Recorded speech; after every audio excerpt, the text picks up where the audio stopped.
conditioning is in our animal body, our primitive brain and nervous system. And we often don't notice the conditioning until we start to really look at it. And that what we do is based on our experience and our associations. So if we have a lot of associations as our conditioning is food is love and chocolate is warm and cozy and comfortable and it soothes us, it makes sense that we would try to do the same thing to get a good result again. It makes sense. We can look at our food conditioning and make sense of our behavior from that. And also, food generates hormones in our brain. They relate to evolution and survival. So, our ancestors, the ones who couldn't pack on fat, died in the famines. So, we're all products to some degree or another. And some of us had very successful ancestors this way of evolution that allows us to hold on to fat stores, to binge when there's a lot of food, and to make it through the famines. So I think this whole thing around weight loss and weight gain has to be really looked at in terms of the calories in and the calories out, the activity and all of that stuff has been largely debunked over the last 10 years because it's clear that there's a lot more going on. A lot of it is our metabolism. And then we have different hunger hormones, ghrelin, and different fullness hormones. And metabolic syndrome is one of the names for when that all gets really messed up inside of us.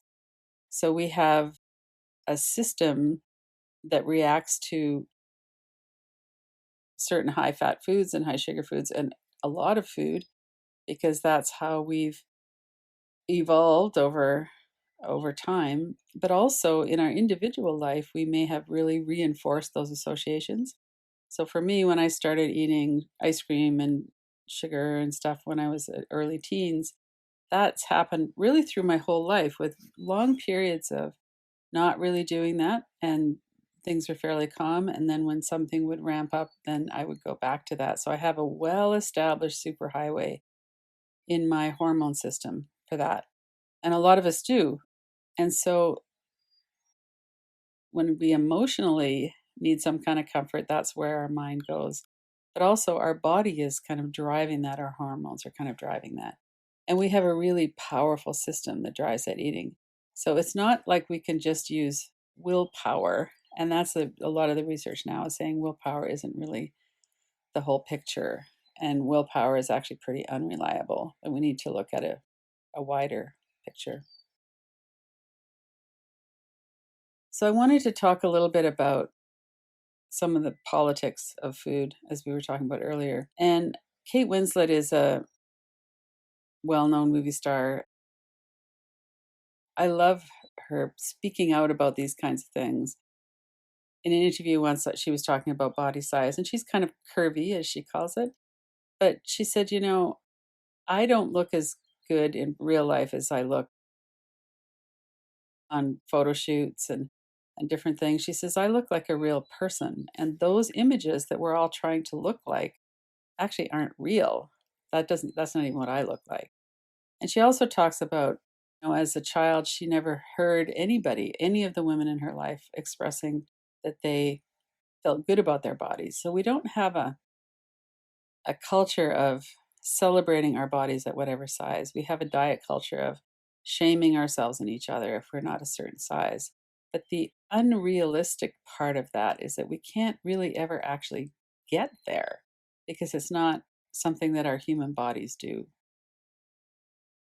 Another kind of a feminist look at this too, Mary Pfeiffer is an amazing author if you wanted to read some of her books, is that girls especially developed eating disorders when our culture developed a standard of beauty that they couldn't obtain by being healthy.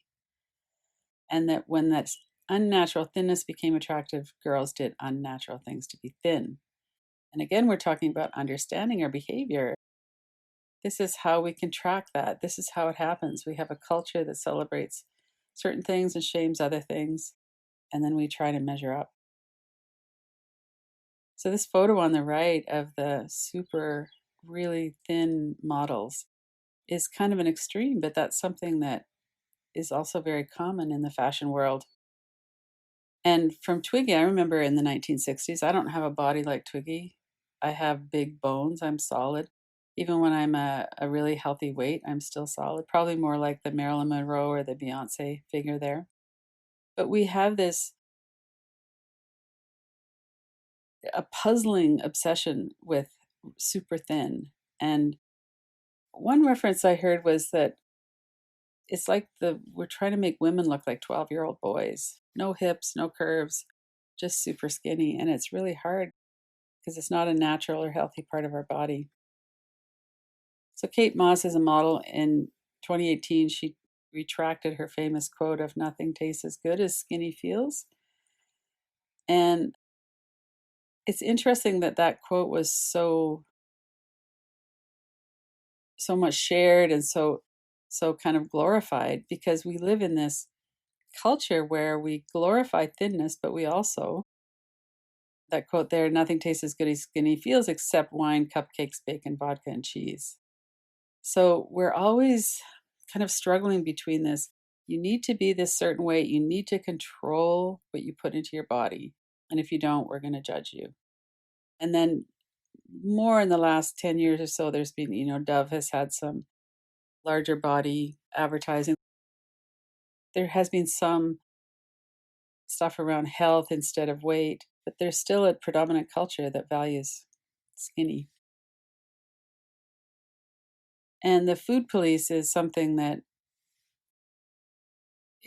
happens within. We internalize that, but also it's like we trauma bond around diet, fat shaming, and we need to stop participating in that. It's not healthy for us to be constantly reviewing, what am I eating, what's going into my mouth, how much do I weigh, and it becomes quite an unhealthy obsession.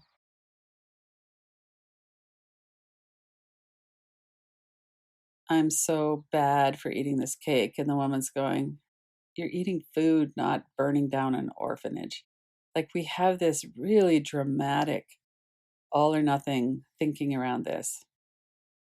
And Brene Brown, who has done so much around shame, talks about how it corrodes the part of us that believes we're capable of change. So if we don't believe that we're capable, because we've internalized all of this conditioning around your body is the wrong size, your body's disgusting, you'll never get a romantic partnership. There's so many things. There's so many things about too much body fat that are actually physically unhealthy. But that's almost a small part of it compared to the public and personal shaming that happens when we're heavier. So she talks about experiencing shame and feeling disconnected. And we're more likely to engage into self destructive behaviors when we're feeling ashamed, being in a shame storm. And it's related to violence, aggression, depression, addiction, eating disorders, and bullying.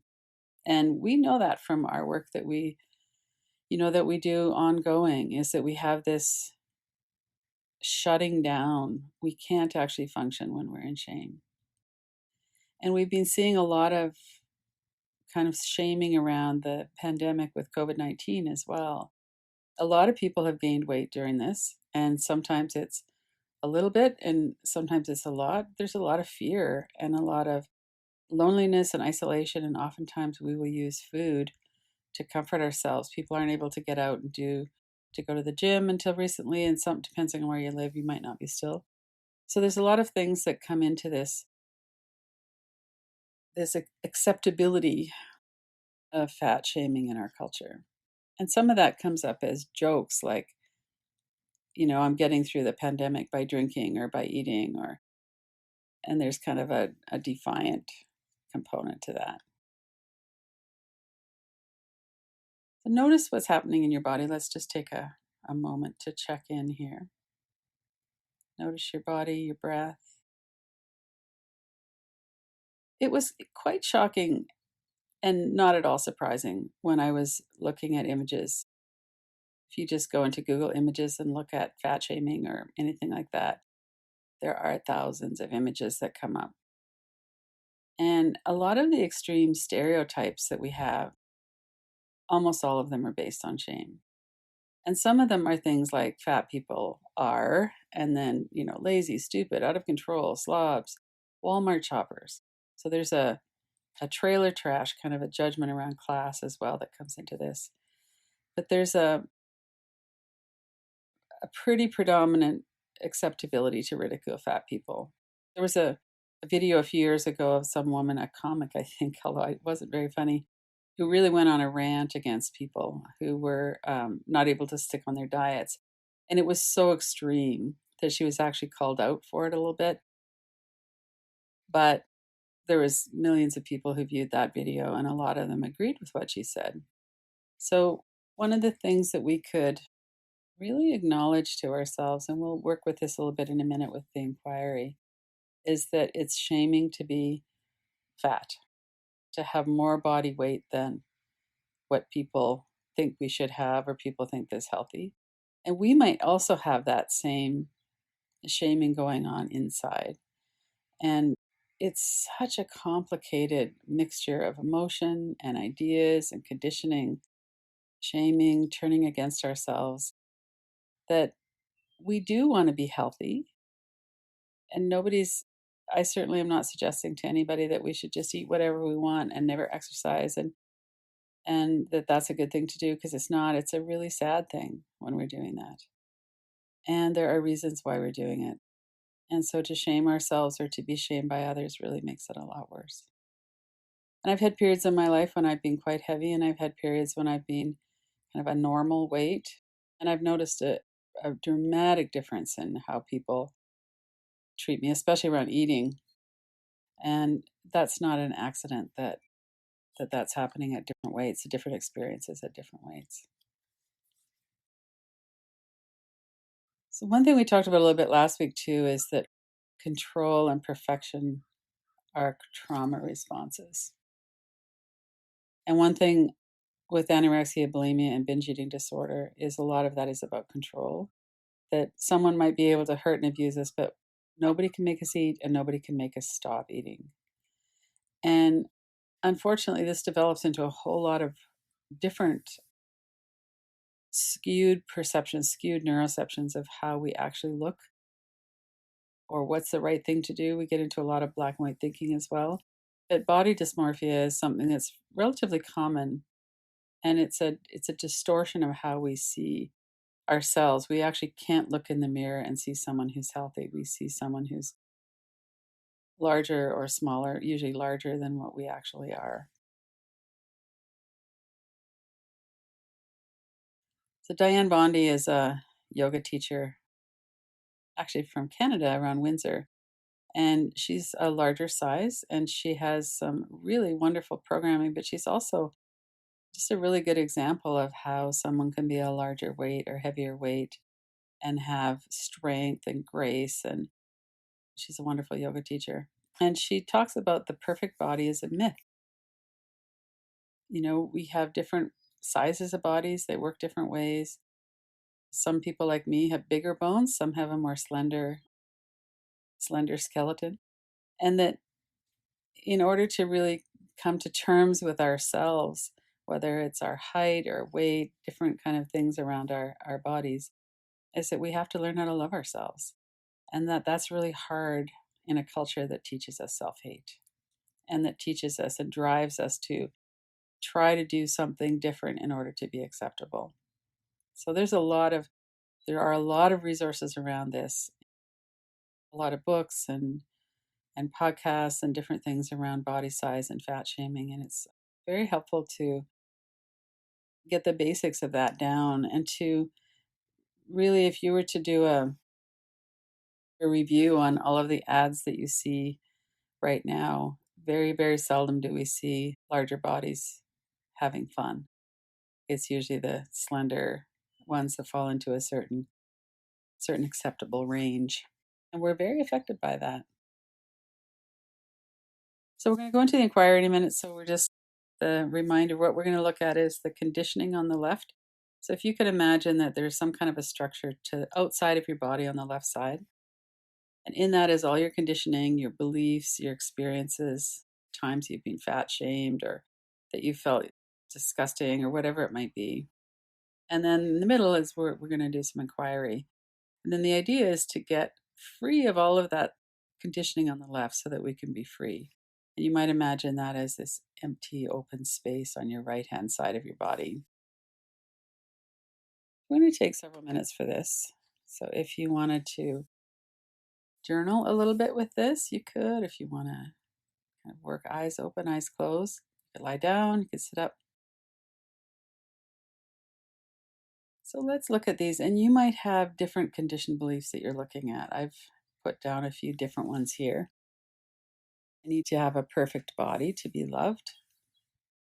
And the thing about these beliefs is that there's an element of truth in them. Because in fact, we are more likely to attract a romantic partner if we have a body that's closer to what might be seen as perfect. So it's not like any of these are weird or stupid. They're just part of the conditioning that aren't actually true, are not completely true. After I lose weight, I will do whatever that thing is that we're stopping ourselves from doing or avoiding. I will be happy. And then there's some really negative beliefs like I look disgusting at this weight. And that can go into I am weak and disgusting. So let's take a moment to kind of visualize or feel into all of that conditioning on the left side, just outside of your left arm there. What all is over there? And as you're looking at that, be really aware of your body and your breath. We're looking at conditioning and ideas. You might have images. There's probably hundreds of other beliefs that could go over there. What's over there for you?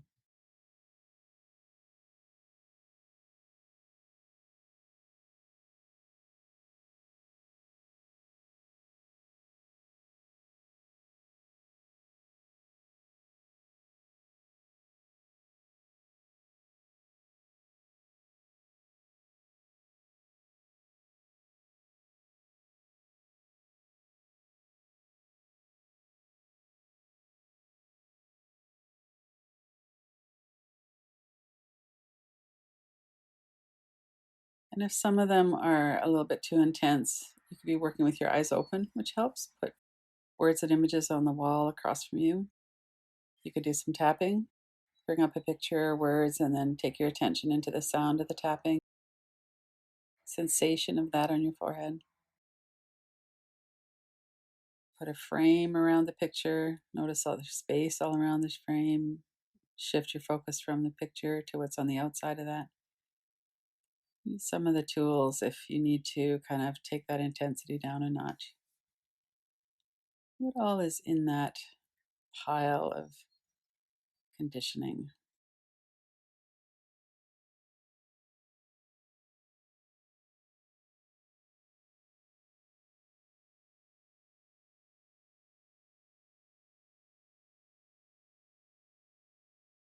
And notice your body again. Notice the effect that that might have on your body. You might be tightening up.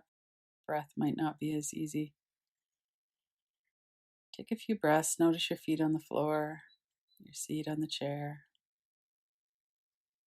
We're looking at conditioned beliefs, and some of them can be kind of intense.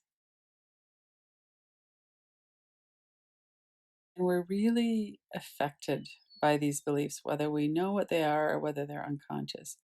So if we go now, skip over to the right side of your body. You had the freedom was on your right side. What would that be like? And just imagine into that for a moment. No rules, no shame. I eat to nourish my body, enjoy my body.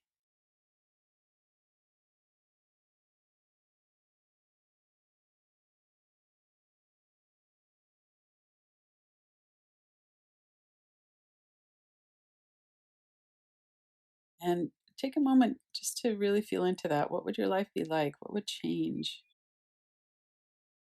What is it that might be over on that left hand side, that mucky mess over there of conditioning and beliefs that's preventing you from freedom?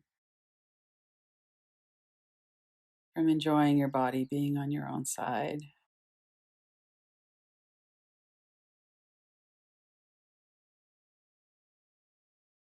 Notice what it is that has its tentacles kind of reaching across, or it feels like I can't do that because this belief.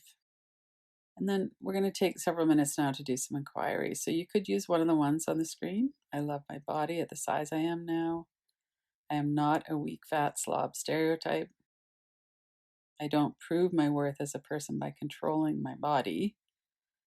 Or maybe there's something else that's more relevant. Take a moment to kind of tweak that so it feels this is a reverse inquiry, something that we know we would like to have that be true, but it might not feel completely true now. And say the words to yourself, either out loud or in your head. I love my body at the size I am now, or whatever it is you're working with.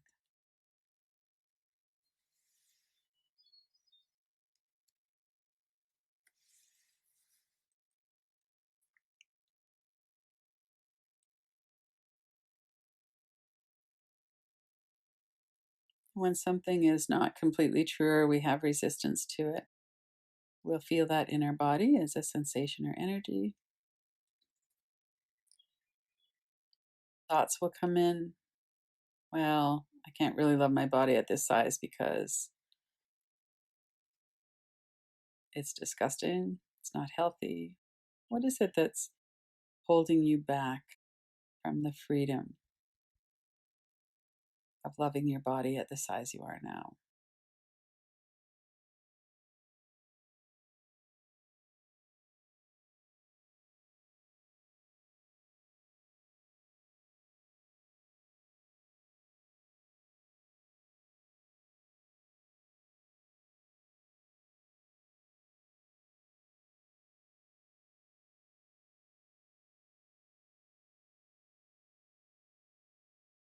And notice there might be a number of different reactions to that. You might be angry at being manipulated by our culture, by advertisers trying to sell us things.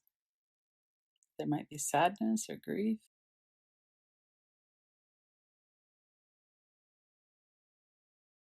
Stay with this for a few more minutes. Whatever inquiry it is that you're working with, what is it that's in the way of freedom?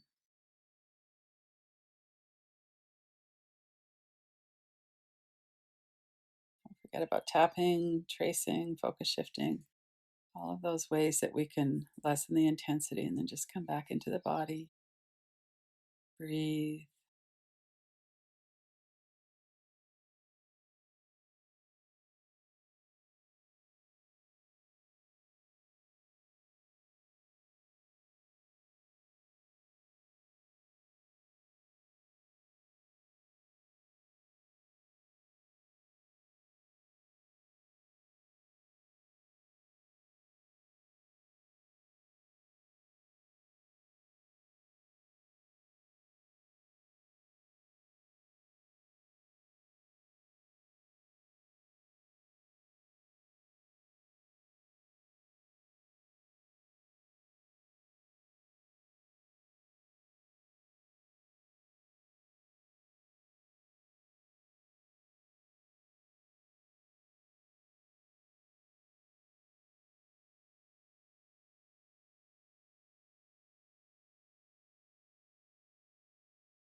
We're going to finish here in a minute or so. So if you're making a note or a mental note, what did you learn in this last several minutes of this inquiry? What would you like to look at more?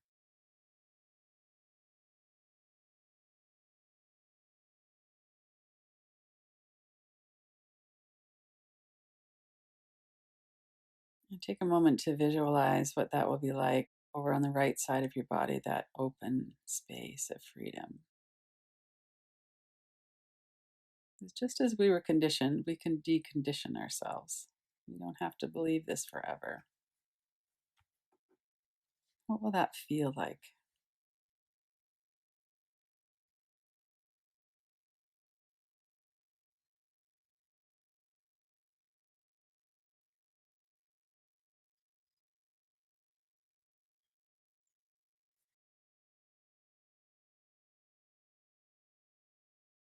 If you wanted to put your hand on your heart, working with unconditional acceptance. Like everyone else, I have been conditioned to believe stereotypes. I'm willing to see myself clearly with unconditional love, compassion, kindness, and patience.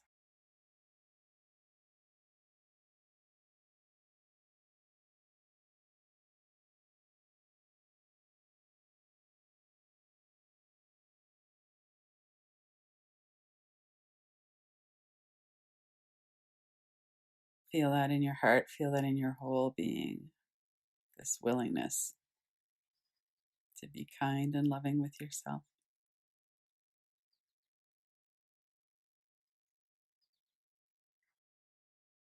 And then open your eyes.